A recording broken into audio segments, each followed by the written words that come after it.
What's the most important resource that you have? If you really thought about this deeply, I think you'd come to the same conclusion that Joey and I did. It's time. In our newest book, What's Without Wall Street, the 3 Steps to Financial Freedom Through Passive Income, we talk about how are we tracking that time? What is the thing that we can do to get more of that time back? That's right. If you've ever been listening to our podcast and thought, man, it would be amazing if I could take all the things that you guys have learned over the last 10 years and just summarize them, put them in some way to easily digest them and take action, that's what this book is all about. You're not going to want to miss it. Go to wealthwithoutwallstreet.com/new book and get your copy today. Tribe, I'm so excited to introduce to you today Khristine Valdez. Khristine, glad to have you. Hey, thanks for having me. Well, Khristine, we're excited to break down kind of really the part that so oftentimes is missed in the journey to become financially free, I believe, is that we sometimes focus so heavily on the left side of that equation of passive income that we forget that we have to manage the right side of the equation. And I think you're most apt to have this conversation to help us and help the person listening know better how to manage the right side because of your unique gifts around looking at the books constantly. So talk a little bit about your background, let our audience know kind of your Genesis story, and then we'll dive into maybe some of that amazing expertise that you have. Thanks for having me, guys. My background is very traditional accounting, right? Started out accounting major, CPA, and then went the corporate route. I love the CPA life. It was very technical and very exciting, but it wasn't the life for me. The 60, 70-hour weeks and then the nothing and all that good stuff. So I moved to the corporate life and rose the corporate ladder. I decided I was going to stay in real estate, out of real estate accounting is what we typically did, and home building, real estate development, commercial. And then through a series of events about 10 years ago now, decided to go out on my own and wanted to deliver these high-level services to small businesses. And what we typically found is that you had small business owners that were really smart and capable and wanted more than just your standard bookkeeping. So we wanted to deliver the high-level work to them. As a small business, you're typically not bringing on a CFO and a full team. So we wanted to compartmentalize that and bring it to them, give them accurate reporting, accurate financials, and support them as they grow their own businesses and their own visions. Okay, Khristine, I want to break down a case study, if it's okay. I would love to be super tactical, right? This is a subject matter that I think as business owners, investors, we tend to shy away from these sort of episodes. We love the fun, the excitingness of building a new passive income stream. But when it comes to, monitoring our own financials, especially the P&Ls of our business and our personal life, we tend to, just put our head in the sand. It's just not, I'll just out earn it is what somebody might be saying. I'll just out earn the expenses. Yeah. Right. So walk me through. I'm an investor. I'm a business owner. Tell me, what are the practical things your team would help me do? And then let's talk about the so what. How does that ultimately get me more of what I want? Yeah, that's great. Great question. And to your point, there's definitely all out earn it, right? So that kind of just takes away that I don't need to do this sort of thing.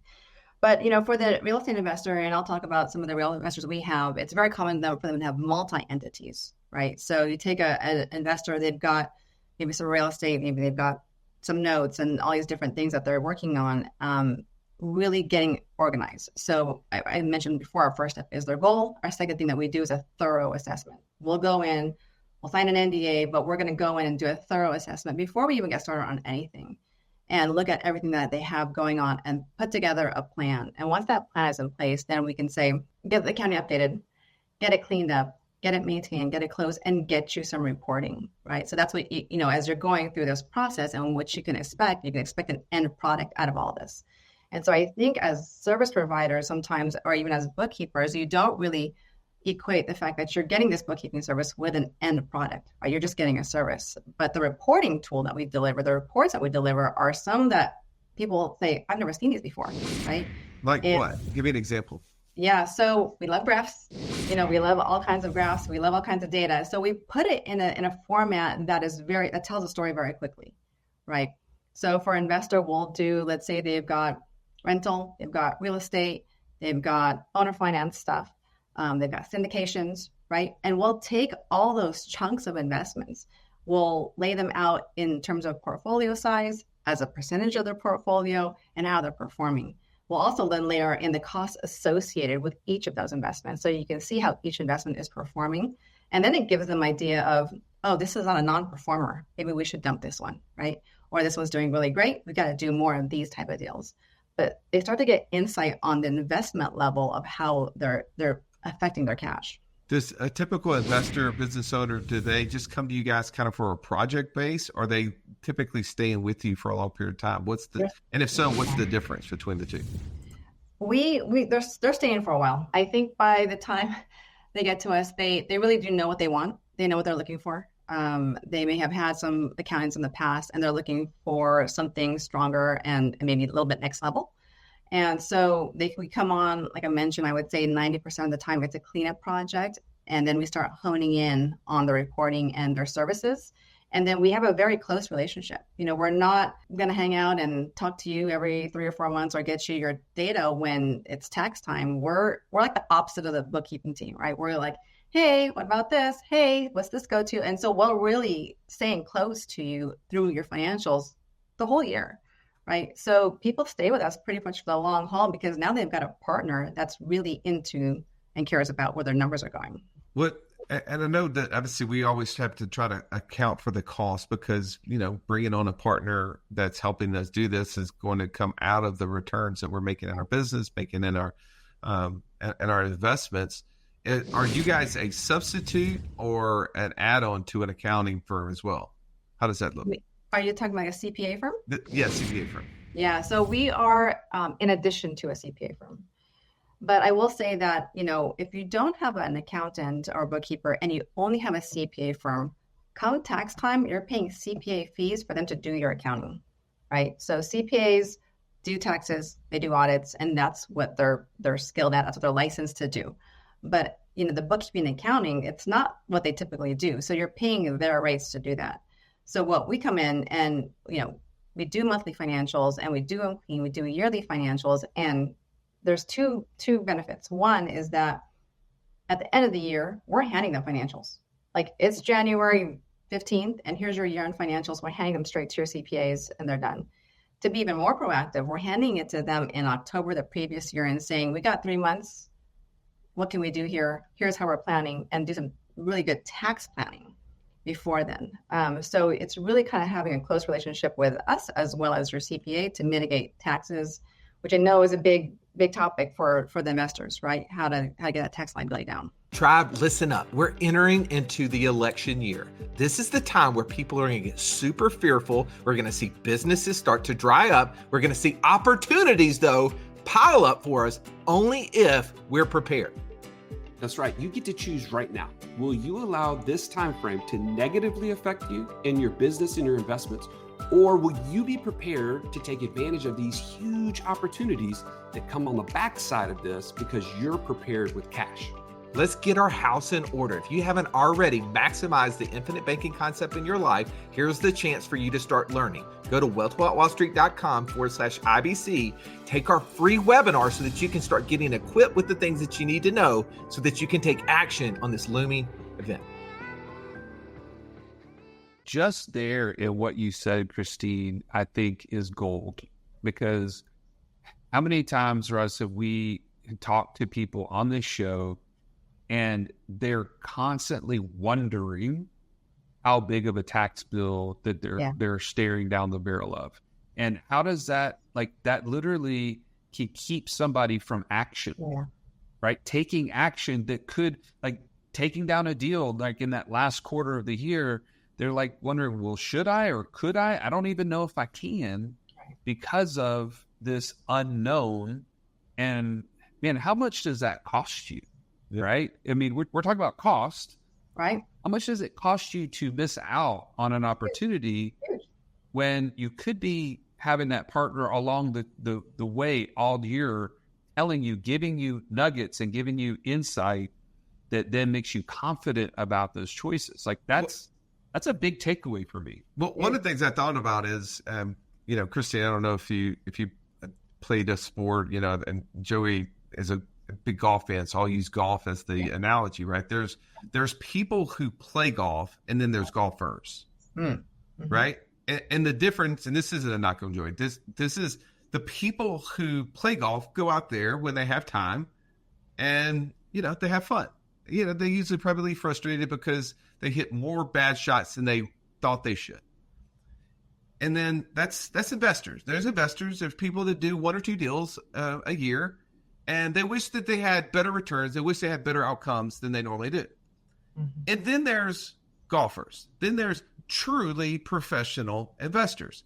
And what do? They invest in the tools and the coaches and the team that help them get the outcomes that are not hoped for, but are expected.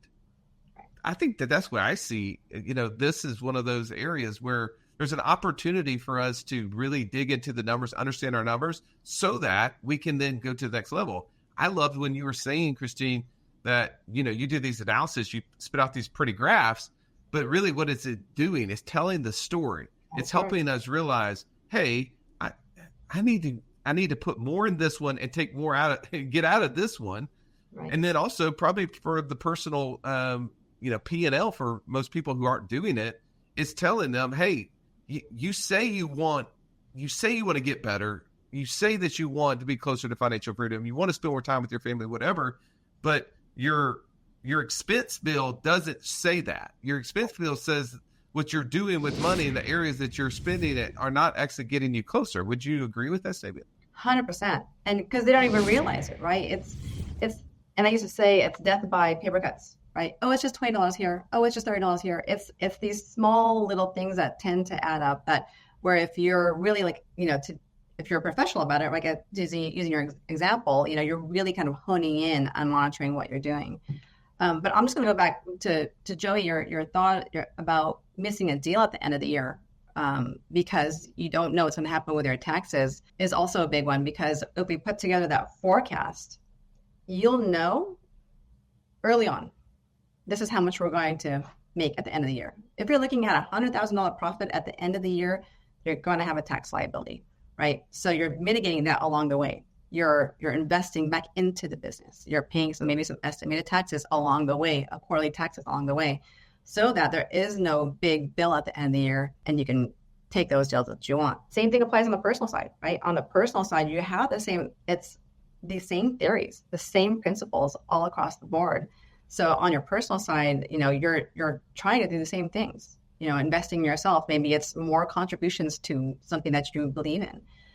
So you're really kind of looking at the same principles, for both business and personal. Well, Trav, I know this was a kind of a short, very tactical podcast, but we wanted to bring this in there because we think that we need to be very focused on how do we manage the right side of the equation? How do we figure out what are the best ways to improve? And I think it's by having partners and understanding the data behind that, right? So, Khristine, if somebody wanted to work with your team, what does that even look like? You can reach out to us. Through you guys, we have a great landing page. It's wealthwithoutwallstreet.myfinancialhaven.com. And you've got this one here too. You guys have one also. So, if you reach out to us, we begin with an assessment, right? Let's talk through what you're looking at, talk through what you want to achieve, passive income, investments, or just getting a handle on your cash flow. We'll start with a chat and go from there. Well, Tribe, I know that you're looking for better ways to get and faster ways to get to financial freedom.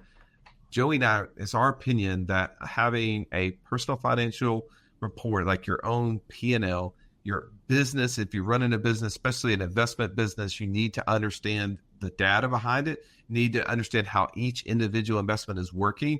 Having somebody like Khristine's team can be the difference maker that saves you years of doing the wrong thing or not even understanding what those numbers are, as Joey alluded to, what the cost of that may be. So I hope that you'll take time, follow up on this. We'll make sure the link that Khristine shared is in the show notes so that you can get in touch with her. Khristine, thank you so much for coming on. It's great to have you. Always great to see you guys. All right. Thank you. Have an amazing day. This has been the Wealth Without Wall Street podcast. Don't forget to subscribe to the show to break free of the Wall Street mindset and begin building wealth on your own terms in places you understand so that your wealth will never run dry. See you next episode.